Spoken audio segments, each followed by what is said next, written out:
Good afternoon. I'm Danielle Shenk in the 1011 Now Alert Center with this week's Crime Stoppers. Joining me here today is Aaron Pembleton with UNL Police. How's it going? It's going. It's getting very windy outside.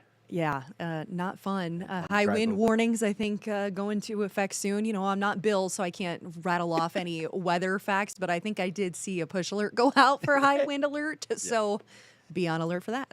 Yeah, there's lots of leaves blowing around, and it's campus. There's a lot of hair everywhere as I was driving here from people walking around, so it was crazy. I don't have that issue, but you know, some people do. Yeah. Alrighty, so we have two cases today that UNL needs your help with. The first one you called Buster. What is art? Yeah, I'm not really sure where that came from.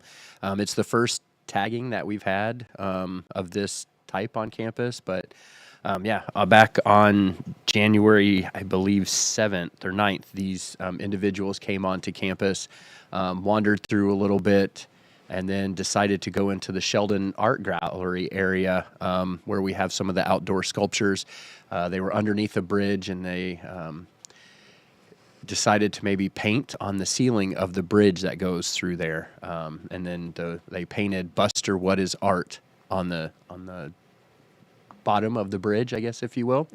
So we just want to talk to these individuals about it and see what they have to say. Yeah, and so here's the picture that you sent, although kind of hard to read. Nobody wanted to get on their back and maybe put the picture there. Yeah, now I see it. What is art? But I don't know if it's the Sistine Chapel, so I don't know if people would that much, but picture of it to try to get out there. But yeah, they came onto campus from like the Salt Creek and Stadium Drive area, wandered through campus, kind of meandered through the Sheldon, and then went down into this area.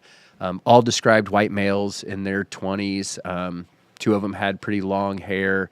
A couple of them were carrying backpacks, but as you can see from the video, some decent imagery of this group. And again, you know, when we send these to Crime Stoppers, we're kind of like, well, what makes it Crime Stoppers worthy?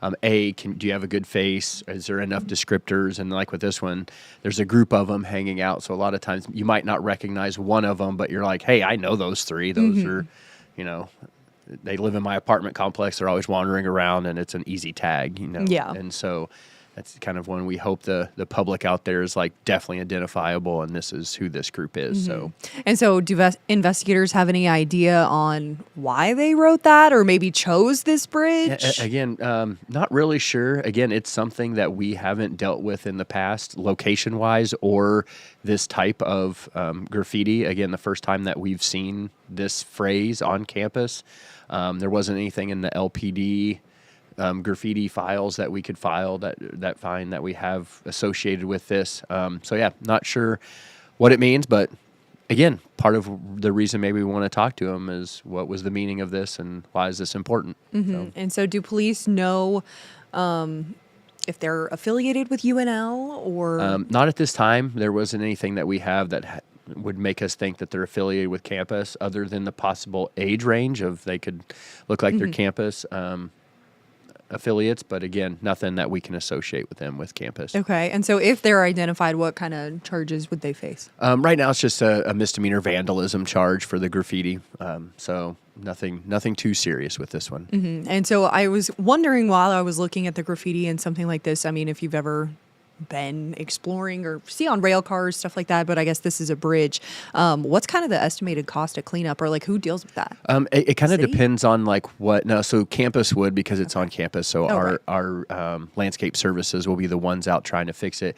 And it really just depends on type of paint, what they applied it with, what kind of material they applied it to. Sometimes it's pretty simple and it's pretty cheap because they can just pressure wash it off.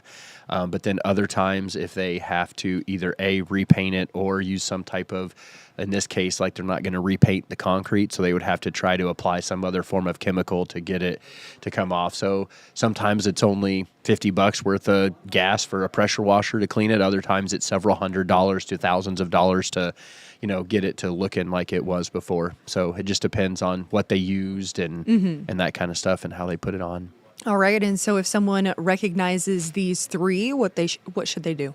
They can always call us at the police department. Our number is 402-472-2222. We would love to talk to you about it. You can also text us at the 402-472-5552 number at our police department. Or if you want to be eligible for the tip, you need to use the LincolnCrimeStoppers.com or the P3 app, and then you can be eligible for that reward. And who wouldn't like a reward these Right, days? exactly, You know, yeah. just a little extra cash. Pat it onto your tax, Yeah. rebate that's coming up here soon, hopefully. Or Right. Or if And- you're like some of us, you give them money, so maybe it would Yeah. cut into that or something. Yeah.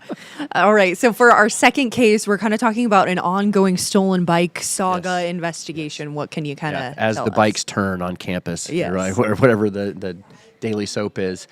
So this new one, I believe we talked about this one before here on Crime Stoppers. I think I did pull up Yep. this photo, so correct me if this is the wrong bike. No, I think that is. It's a project. Where Del Sol, I believe, is the Let's name of the go. bike, right? Yeah. Sound good. You know. So this is the one that we talked about before. That the bike was actually recovered. It was rode back onto campus, but not by the person who originally stole it. So on December 2nd, so about 2 weeks after it was stolen, a different individual came onto campus from like the Sandoz Hall area, which is like approximately like 18th and Vine. They rode it onto campus. They parked it there. They didn't lock it up. They left it there, and then they walked over to Nebraska Hall and went in the building. We've tried to contact several different entities in that building to see if they can identify this person with it, but no one seems to know. They said they've seen him in the building, but wasn't really sure why or what he was there for. But so he may have some affiliation, but we have not been able to identify him through any of our resources on campus as of now. So this is the individual, looks to be in his mid to late 20s, tan jacket, dark hair, glasses. Again, came December 2nd in the evening, parked the bike there, went into the building. I don't believe on camera we were able to see him leave anywhere. And then the bike was discovered a couple of days later, parked there. So again, he brought it but didn't come back to it. And then it was recovered by the campus rec, who was the obvious owner of this bike. So again, if you know who this person is, he's not necessarily, we don't want to talk to him necessarily about the theft because we know he didn't steal it, but maybe how he ascertained the bike, where he got it from, maybe that could lead us back to the person who actually stole it. So as of this time, this person's necessarily not wanted for a crime. Okay. We just want to talk to him to see if we can maybe get some more info of where they got the bike from. Yeah. Any connections that they have there. And so back to the person who originally stole it, we don't have any idea who that could be. No tips came in from that one yet, so we're still waiting. So if you go back to that Crime Stoppers and see that bike taken, we're still looking for that person, but this is just a newer lead we'd want to bring to the public eye to see if they would know who this person is and can get us in touch with them. Yeah, and they would just be facing some theft charges in that case. The original person, yes, the theft of the bike. So that's what they would be looking at for that one. What's this bike brand? It was Project Del Sol, a 2022 version valued at $450. Okay, and so a misdemeanor theft for that one still too. I mean, are there a lot of bikes on campus that look like this though? There are. This one's actually was rented from our campus rec. Okay. So they do have some of them. It's not a super common brand like Trek or the Gary Fishers that are on campus. But it's one of those that, I mean, there are some of them because the rec is renting them out, but it's unique enough to where it'd be, just style-wise, when you look at it, looks very common, but at least the brand, I don't think there's a lot of these that are roaming around campus. So stolen bikes, kind of a common occurrence on UNL. Do you have a lot of success getting them back? We do. They get abandoned. They get left different places. Crime Stoppers, we've had a lot of tips turn them back in. LPD recovers quite a few just out in the community because people will ride them for a while. A tire goes flat. They don't want to fix it, so then they just leave it someplace, and then a neighbor calls and says, hey, this bike is just sitting here. LPD comes and picks it. They run it, and they're like, oh, hey, we found your stolen bike over here. So we do recover them quite often. Sometimes we recontact the owner, and it's been a while, and they're like, well, I don't want it back. do whatever you want with it. Yeah. So, but sometimes we do return it to the rightful owner, which is always good for us. Yeah, and I guess that is a free option, but a criminal one to steal a bike instead of riding around on those bird scooters or, like Right. there are options. Yes. That if you're in need of some quick transportation, there's usually those bikes or scooters around. That you can rent and get somewhere pretty quick if you want to. Yep. Yeah, and I don't think they're very expensive. So if someone recognizes this bike or maybe knows who this person is, we'll try to pull him up here again. What should they do? Again, as we mentioned before, they can just call us directly at our number at the 402-472-2022. Text us at that 552 number, or again, the P3 app or LincolnCrimeStoppers.com. They can always get on there. And again, if you want to be eligible for the reward, that's the one you got to submit it through. So we always have additional questions when it comes through that, but sometimes that's what we deal with. And again, it's always 100% anonymous. No one's going to know where the information come from. So we keep it that way, but we always like to talk to people and handle this and help the public where we can. Yeah, and so this Lincoln Crime Stoppers has Lincoln police cases on it, but also UNL police cases, as you can see here with the Buster That Art. But man, they do have some funny titles. They always do. They're place very clever with it. I always like to. I read it sometimes just for that alone. Yeah. Yep. There was one Scrappy Doo. This one stood out. Yeah, I was thumbing through it today, and I was like, oh, having a little fun with it. Yep. But the Vladimir Scootin one Yeah. was still probably the most epic one I've seen so far. So yeah, alrighty. And so, anything else that you want to touch on related to UNLPD while we have you?